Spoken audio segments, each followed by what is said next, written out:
Well, where are we, ladies and gentlemen? Welcome back to Football Therapy with me, your host, Jan. I hope you're doing well. I really do hope that. Welcome back to the studio and to your second video of the day. 2 videos a day at the moment. Lots of content coming your way, as it is indeed the only way I can keep up with the headlines and present them to you, as well as presenting my opinion. Does Chelsea have a problem?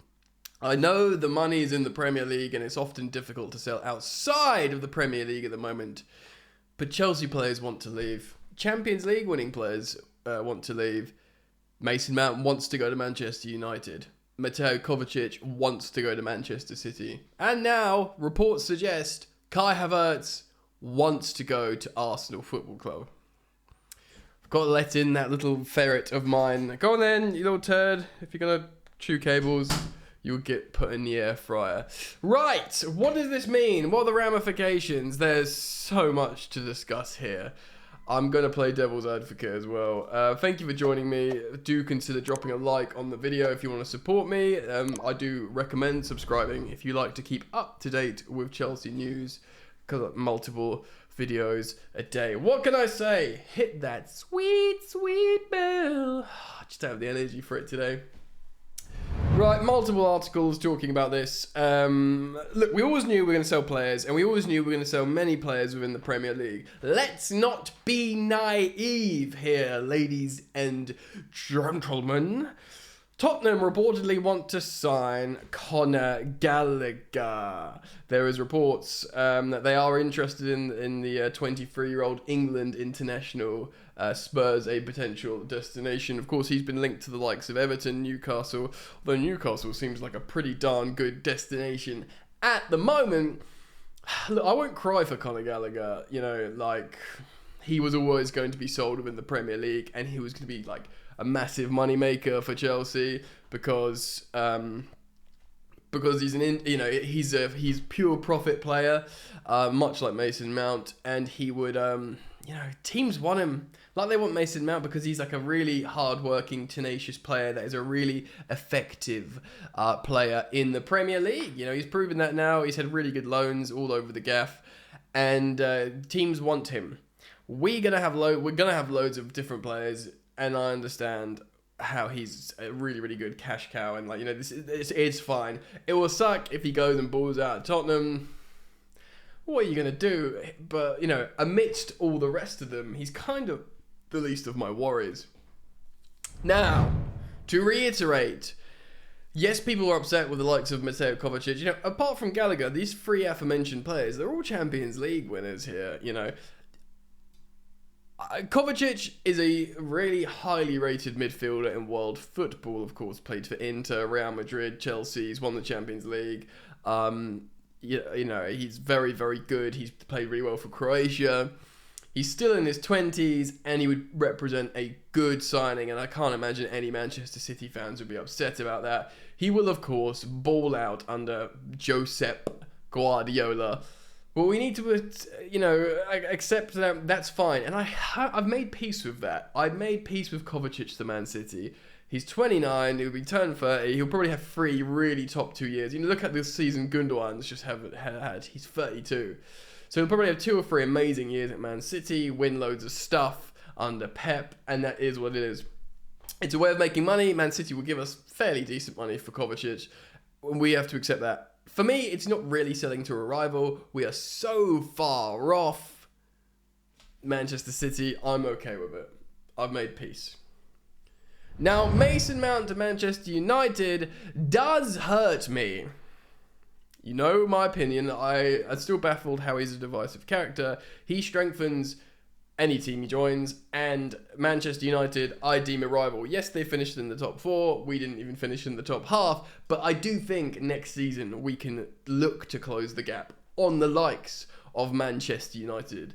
And even, I'm not saying we'll finish above them. They'll probably finish above us, but at least we'll be closer to them, and they'll be closer to a rival in our stage of development. But Mason Mount doesn't like what's happening at the club, it looks like, from the outside. And he doesn't feel valued. And a lot of the recurring themes of the reports for Mason Mount is it's not just about money why he's leaving.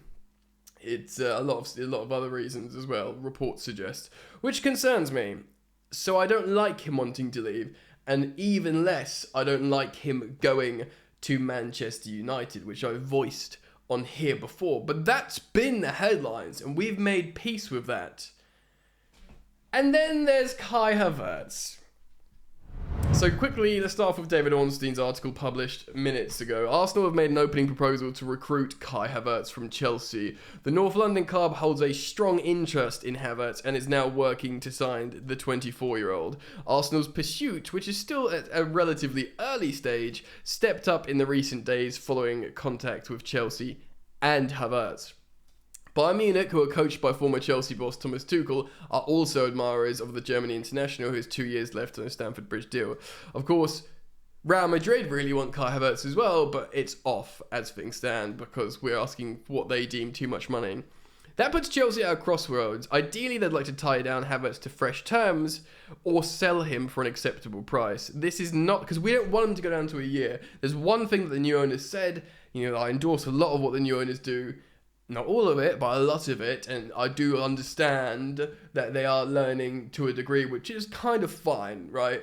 They don't want the Rudiger and Christensen scenario to happen ever again, which is fine, and they want to sign to a new deal. So this is what they're saying to Havertz. They're like, essentially, sign or go.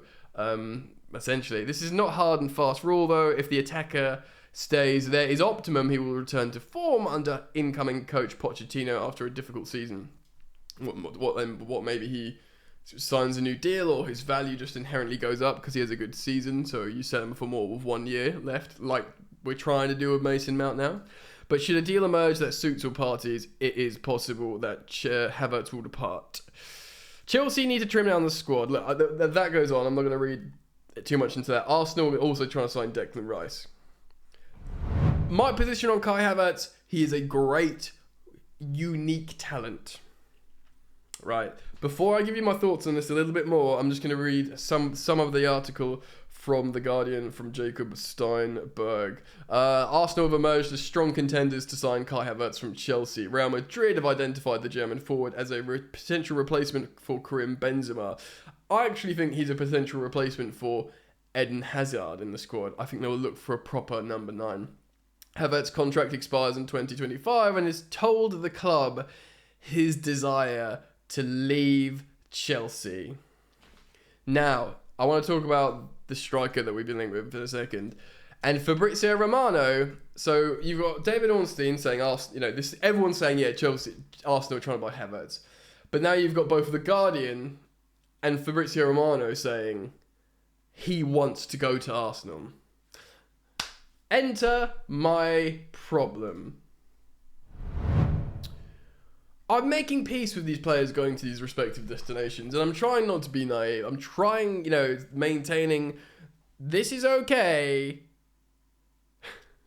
This is okay because there's money in the Premier League and there's no money anywhere else. This is why Man City were happy to sell Alexander Zinchenko and Gabriel Jesus to Arsenal. They probably regret that a little bit considering how good they made Arsenal. And they were happy to sell Raheem Sterling to us, of course.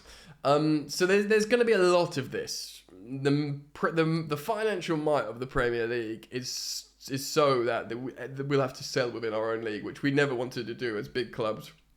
You always wanted to sell elsewhere, but we can't do that anymore. Unless you sell it to a we spoke about Lukaku going to Saudi because there's money there. But the players, if they don't want the cash to cash out and they want to play in Europe, they're probably going to move between Premier League clubs. I'm not happy with Kai Havertz going to Arsenal. I'm not happy with Mason Mount going to Manchester United either, by the way, but I've sort of voiced that and I'm not going to, keep banging on about it every single video, even though many of you may think I am. But, I'm allowed to express myself. This is how I feel. I like both Mount and Kai Havertz.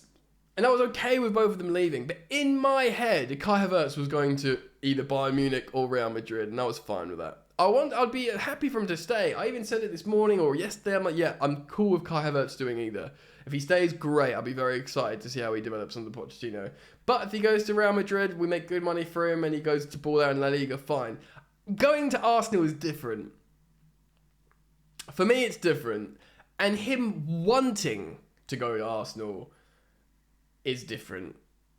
It means he likes the Premier League, he likes London, he just doesn't like Chelsea. Now, this does suddenly create concerns of instability, toxicity. Look, I do endorse and believe in Pochettino and how he'll rebuild the club and the culture. And boy, do we need it. Our dressing room stinks. But I don't know, man. Like, the Chelsea fans who love Kai Havertz, that go home and away, that watched him win Chelsea the Champions League, or him and Mason Mount both combining for the Champions League winning goal, both like working really hard on the pitch. People say Kai Havertz doesn't work hard on the pitch. That's absolute nonsense. He does. And they both want to leave to different rivals. Well, they don't know why I'm doing this. I'm doing this quotation marks with my hand because we're bad. They are better than us. But, you know, for them, like, Chelsea fans hate United and Arsenal. I'm not saying, oh, they're snaking us. Many people think they might be, but it's not like Chelsea are doing really well and they want to leave.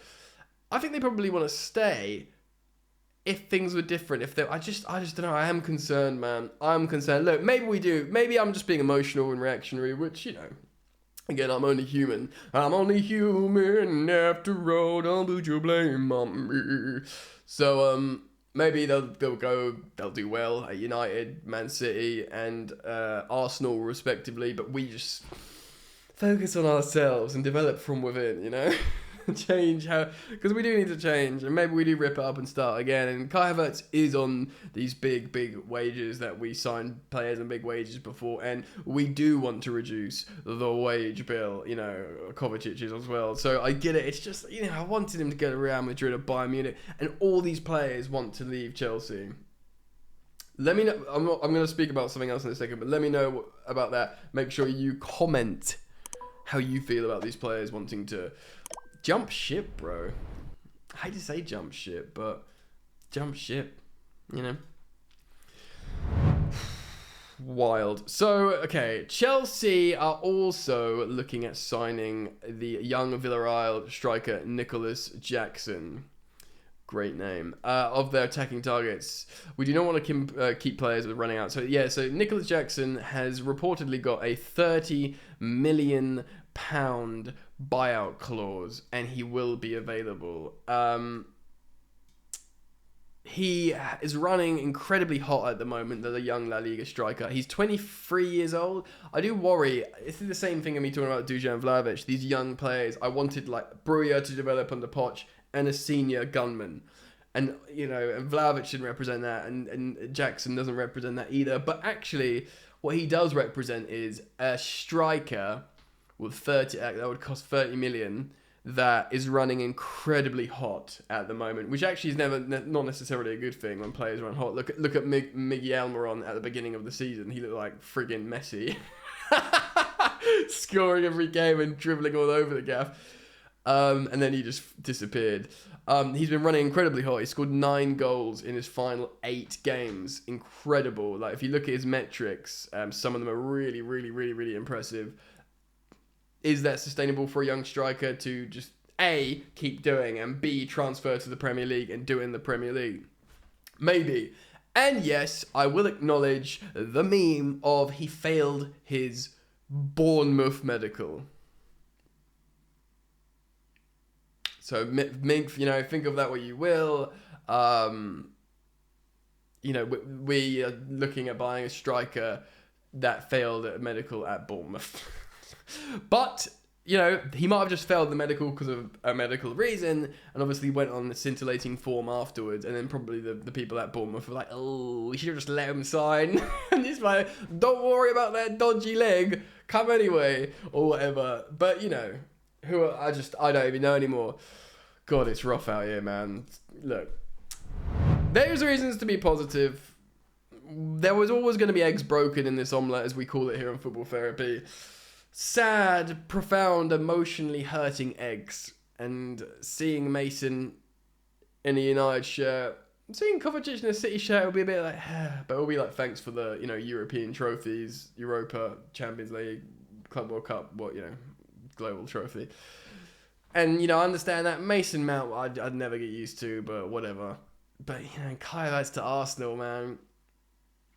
I think these owners don't care about selling within the Premier League and they just want the money. And maybe that's right holistically. Maybe it is right holistically. But as a football fan, as a Chelsea fan that feels bound to my colours and my badge, this sucks. It does.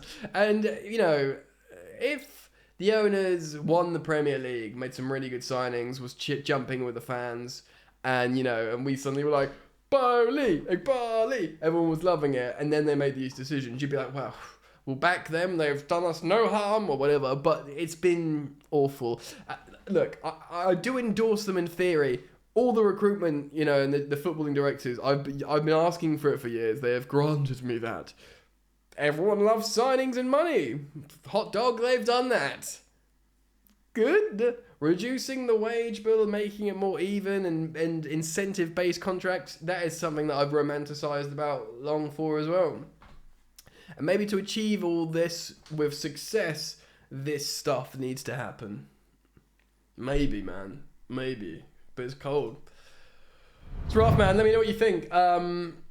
Not the most upbeat video, but we will return to upbeat tomorrow morning, so make sure you're ready for the morning's video by hitting the bell notifications icon. Thank you for that, for subscribing and liking the video, and I look forward to reading the comments on this one. Take care. Ciao, ciao. Goodbye.